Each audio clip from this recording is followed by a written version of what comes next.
Welcome to my channel, Iqbal TV Virtual. Please like and subscribe. Don't forget to comment and share. Assalamualaikum warahmatullahi wabarakatuh. Salam Kampus Merdeka Indonesia Jaya.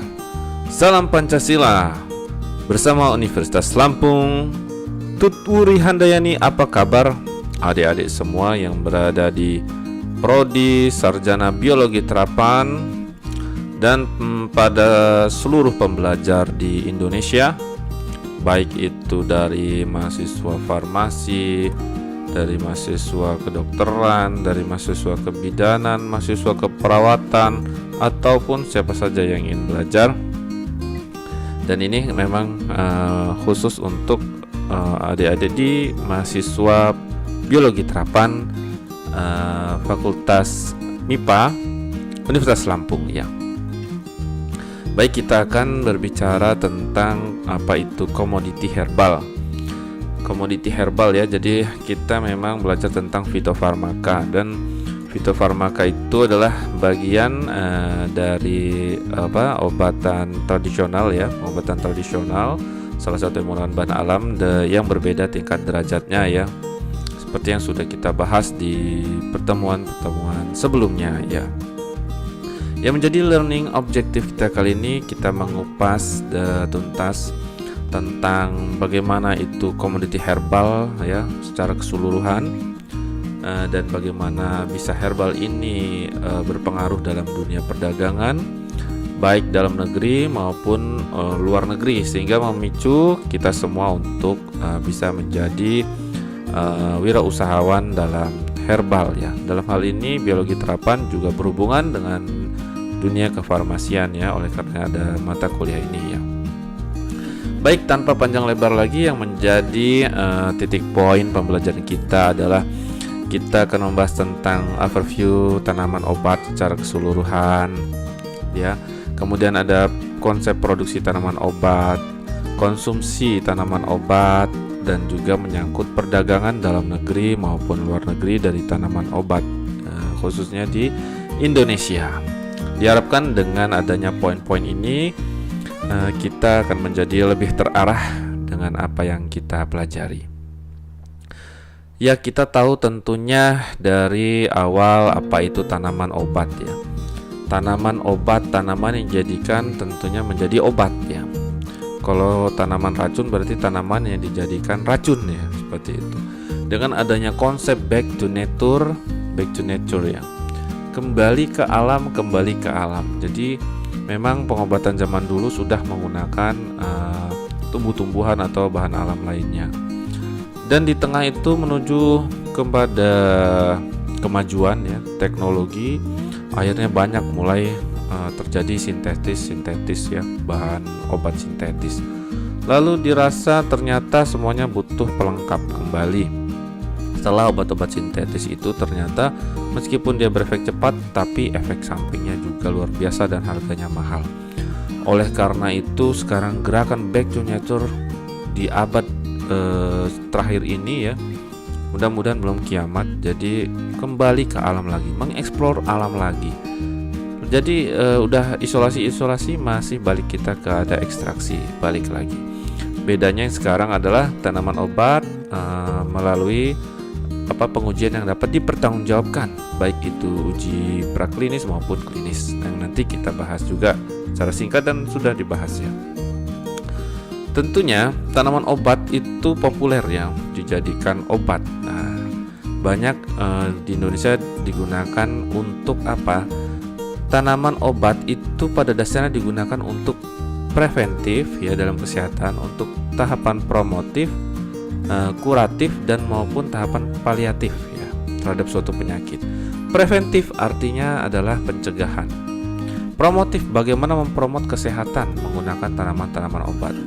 Kemudian setelah meningkat kepada dia statusnya menjadi obat herbal terstandar atau fitofarmaka, dia kemudian dapat diuji levelnya ke dalam pengobatan kuratif atau penyembuhan. Dan terakhir ada yang tidak ada di slide ini adalah paliatif, yaitu terapi penyembuhan holistik secara keseluruhan. Terkadang menggunakan banyak terapi, termasuk menggunakan bahan alam ini sebagai obat-obatan ya, terutama tanaman di sini.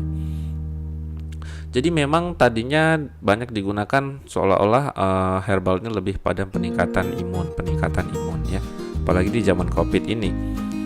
Tetapi ternyata ditelusuri tanaman obat banyak sekali ya, baik itu dari FMIPA juga ikut meneliti ternyata ya, meneliti juga dari pertanian juga ikut meneliti. Jadi semua yang tertarik untuk ke dalam dunia kesehatan ya. Kalau begitu masuk aja di farmasi, atau kita juga bisa mengkombinasikan. Jadi memang ada posnya masing-masing dari masing-masing studi. Nah, jenis dan produksi tanaman obat di Indonesia luar biasa. Dari data itu lihat luas sekali Indonesia, penuh dunia kehijauan dan kebiruannya. Baik tanaman maupun dari hasil maritimnya sangat banyak. Hanya saja potensinya itu sedikit digali. Lihat saja dari total sekitar 40.000 jenis tumbuh-tumbuhan obat yang telah dikenal dunia, itu 30.000-nya itu berada di Indonesia. Wow, 30.000-nya berada di Indonesia. Dan mirisnya hanya 1.200 jenis tanaman yang sudah dimanfaatkan. Masih sedikit sekali ya, padahal kita adalah gudangnya tanaman obat, gudangnya maritim. Dari keseluruhan proporsi itu hanya sedikit, baru sedikit yang digunakan. Sehingga Indonesia ini disebut sebagai life laboratory. Nah, inilah yang menjadi tantangan tanaman obat di Indonesia. Nah ya, kemudian dengan bentang alam yang luas juga, ternyata ada 90.000 total jenis 90% total jenis tumbuh-tumbuhan yang berhasil jamu ada di Indonesia tuh. Dan hanya terdapat sekitar 9.000 spesies tanaman yang diduga memiliki khasiat obat. Ya, itu karena sedikit ya, baru sedikit yang dieksplor. Kemudian hanya sekitar 5% yang dimanfaatkan sebagai fitofarmaka, sedikit sekali. Kemudian sekitar 1.000-an jenis tanaman sudah dimanfaatkan untuk bahan jamu. Nah, ini yang menjadi perhatian para peneliti, termasuk kita ya nanti ya. Nah, sehingga Indonesia ini mempunyai potensi yang sangat luas sekali akan kekayaan bahan alam yang ditujukan nanti pada tahapan yang klinis untuk fitofarmaka akan lebih perlu eksplorasi ya, hanya 5% baru sekitarnya.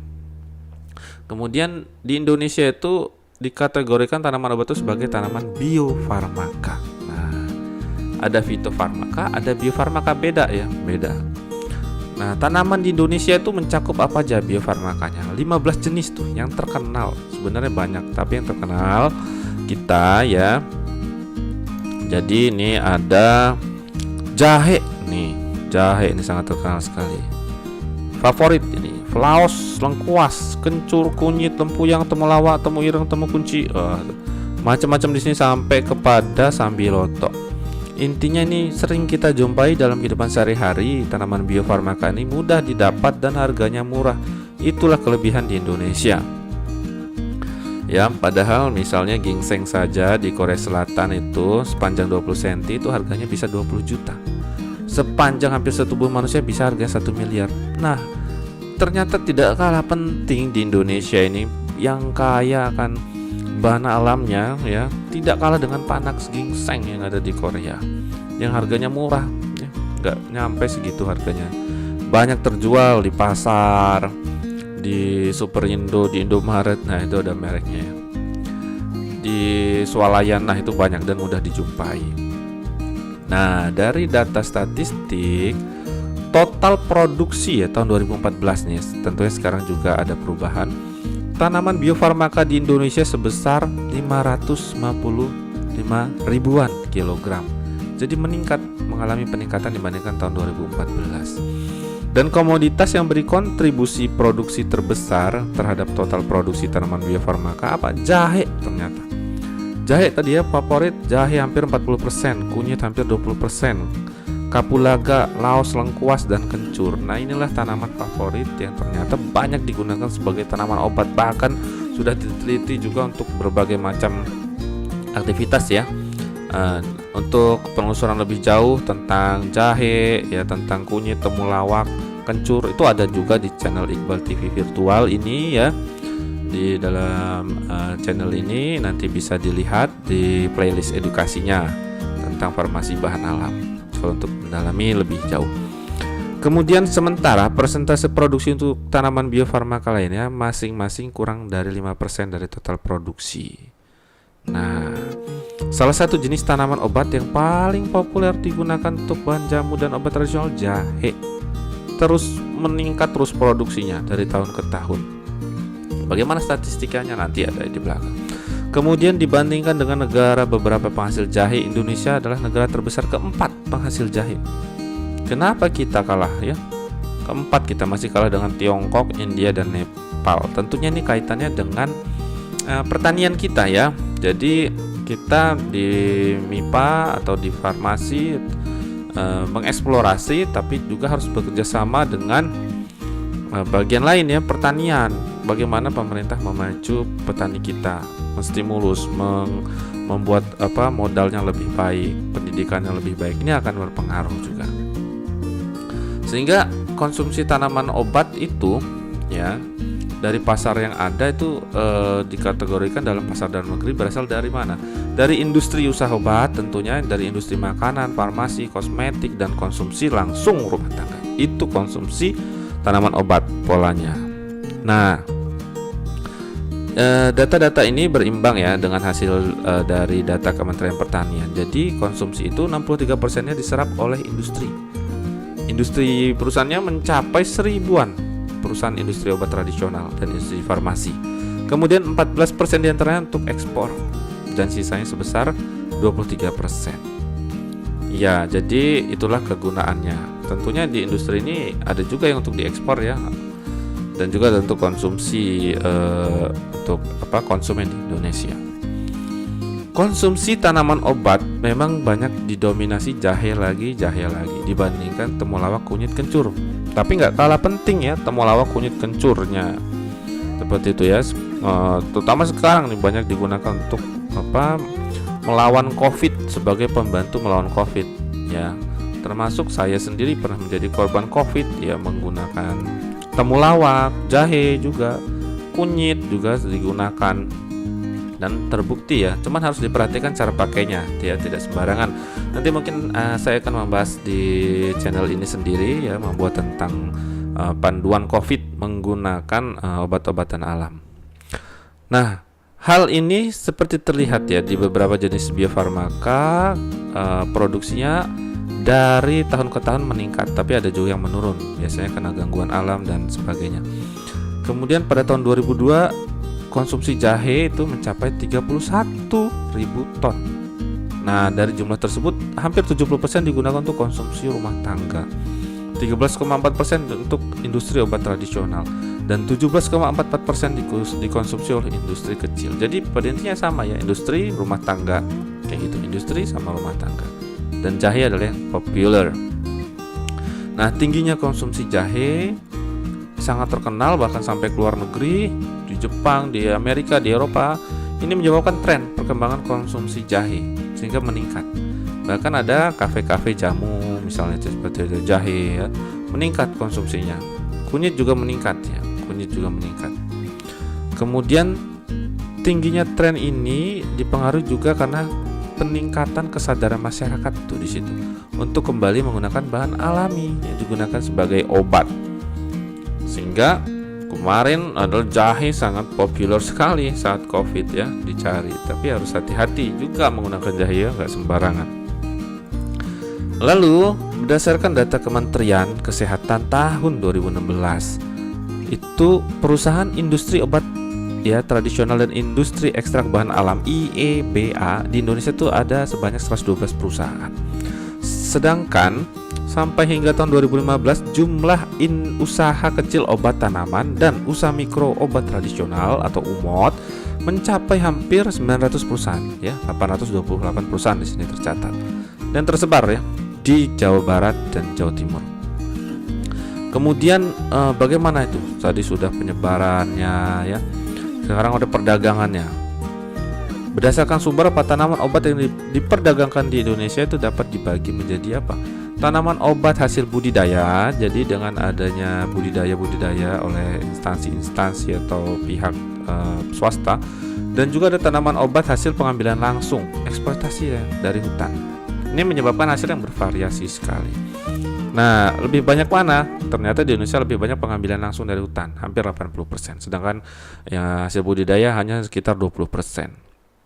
Nah, budidaya yang dikembangkan oleh perusahaan-perusahaan itu ada banyak di Indonesia, beberapanya. Yang terkenal nih Sido muncul, sering jadi sponsor dalam acara di TV. PT Air Mancur, Indofarma, Dayang Sumbi, Temu Kencono, Nyonya Menir, ada juga sebenarnya Kimia Farma juga mainnya di sini ya. Nah, ini adalah 10 industri besar dan 12 industri menengah obat tradisional di Indonesia ya. Nah, perdagangan tanaman obat ini juga menyentuh bahwa menjelaskan di antara tanaman obat hasil budidaya, jahe merupakan komoditas tanaman obat dengan transaksi perdagangan terbesar dibandingkan yang lainnya. Nah, ini menjadi perhatian sehingga nanti harusnya imbasnya kepada penelitian-penelitian ya. Karena tadi peningkatan kesadaran, penelitian tentang jahe juga harus ditingkatkan.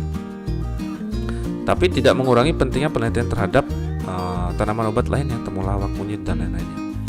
Nah, ini ya sebagai ilustrasi, di pasar domestik tahun 2007, rimpang temulawak dan rimpang jahe merupakan dua jenis biofarmaka budidaya yang banyak dipasok oleh petani. Nah, petani masuk untuk industri obat ya.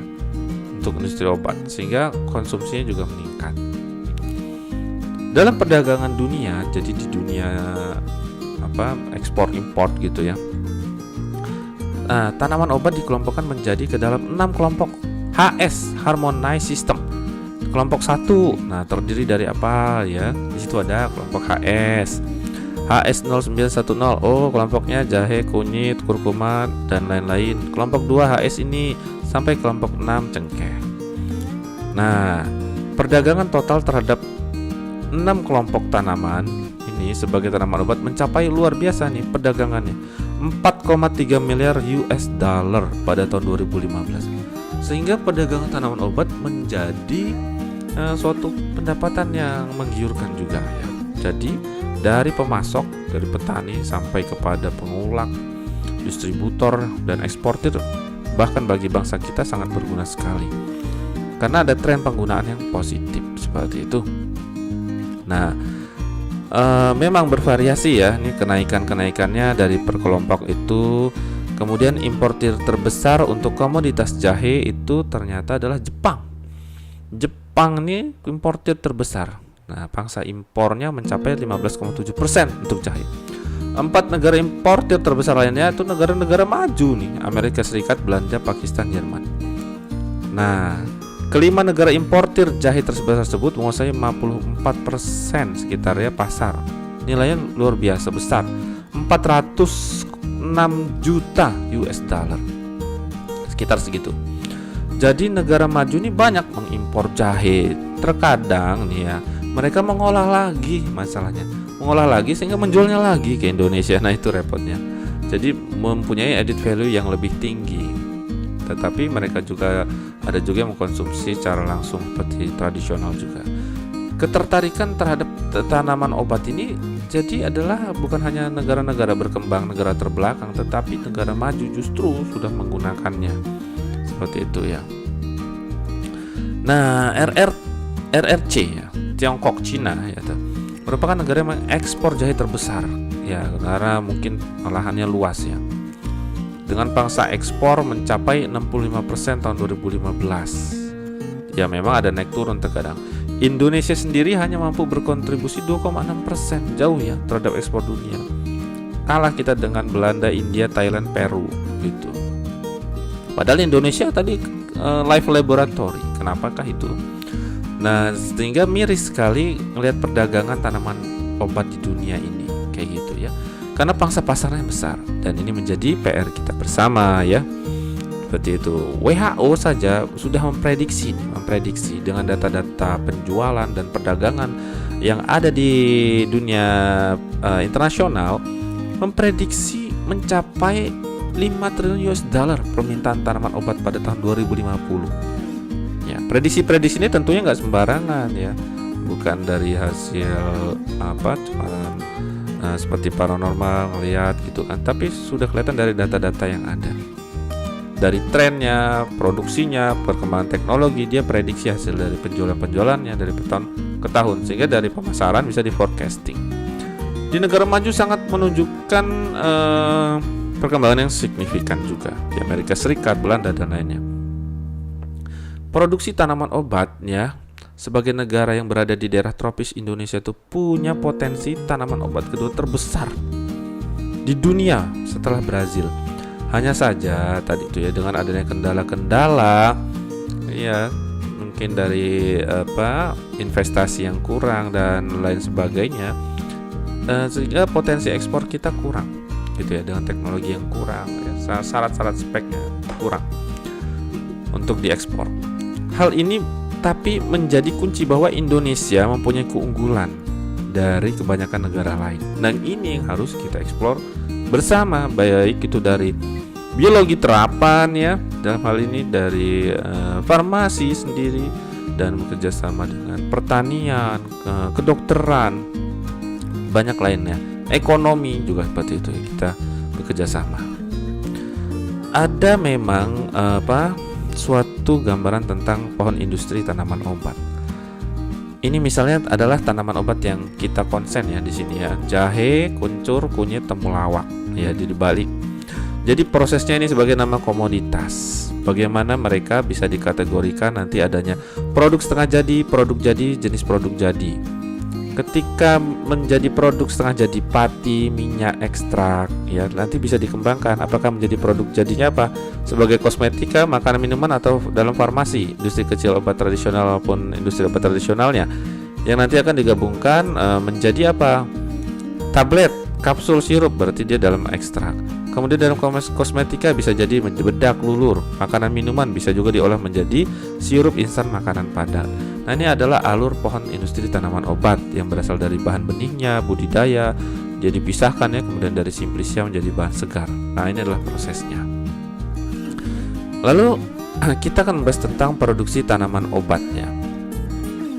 Dari data tahun 2010 nih mencatat industri obat tradisional Indonesia hanya sebesar 1,5 triliun, meningkat nih 23,3% ya, menjadi 2,8 triliun. Ya lumayan signifikan juga ya pada tahun 2013.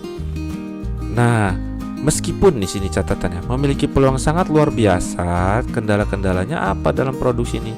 Terkadang penyelenggaraan kegiatan budidaya tanaman obat yang belum profesional.